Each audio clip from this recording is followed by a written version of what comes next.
ಭಾಳ ಮನಸ್ಸಿಗೆ ಖೇದ ಅನ್ನಿಸ್ತಿ.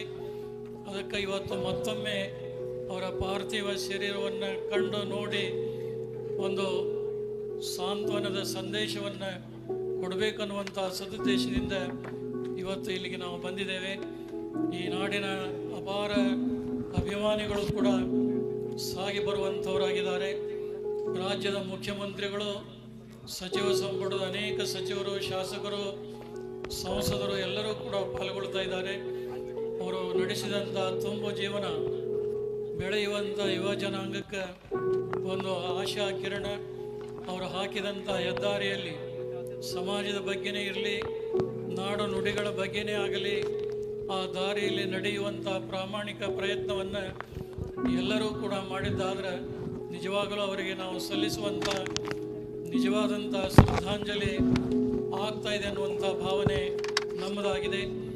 ಈಗಾಗಲೇ ಧಾರ್ಮಿಕ ವಿಧಿವಿಧಾನಗಳ ಮೂಲಕ ಅವರ ಪಾರ್ಥಿವ ಶರೀರಕ್ಕೆ ಪೂಜೆ ಸಲ್ಲಿಸಿದ್ದಾಗಿದೆ. ಅದರ ಜೊತೆಗೆ ಸರ್ಕಾರದ ಒಂದು ಮರ್ಯಾದೆಯನ್ನು ಕೂಡ ಮಾನ್ಯ ಜಿಲ್ಲಾಧಿಕಾರಿಗಳು ಸಚಿವರ ಸಮ್ಮುಖದಲ್ಲಿ ತಮ್ಮೆಲ್ಲರ ಸಮಕ್ಷಮದಲ್ಲಿ ಅವರಿಗೆ ಸಮರ್ಪಣೆ ಮಾಡಿರುವಂಥದ್ದು ಅವರು ಶ್ರಮಿಸಿದಂಥ ಒಂದು ಮಹತ್ ಕಾರ್ಯಕ್ಕೆ ನಾವೆಲ್ಲ ಕೊಡುವಂಥ ಒಂದು ಕೃತಜ್ಞತೆ ಅಂತೇಳಿ ಈ ಸಂದರ್ಭದಲ್ಲಿ ಹೇಳಲಿಕ್ಕೆ ಬಯಸ್ತಾ ಇದ್ದೇವೆ. ಅಗಲಿದಂಥ ಅವರ ಪವಿತ್ರ ಆತ್ಮಕ್ಕೆ ಪರಮಾತ್ಮ ಚಿರಶಾಂತಿಯನ್ನು ಅನುಗ್ರಹಿಸಲಿ.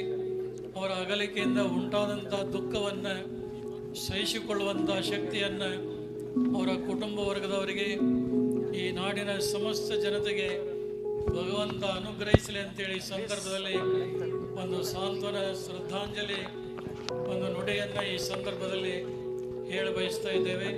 ಶಿವಂ ಭೂಯಾತ್. ನೀವಿನ್ನೂ ನಮ್ಮ ಚಾನಲ್ನ ಸಬ್ಸ್ಕ್ರೈಬ್ ಮಾಡ್ಕೊಂಡಿಲ್ಲ ಅಂದರೆ ಕೂಡಲೇ ಸಬ್ಸ್ಕ್ರೈಬ್ ಮಾಡಿ, ಲೈಕ್ ಮಾಡಿ, ಬೆಲ್ ಬಟನ್ ಒತ್ತಿ.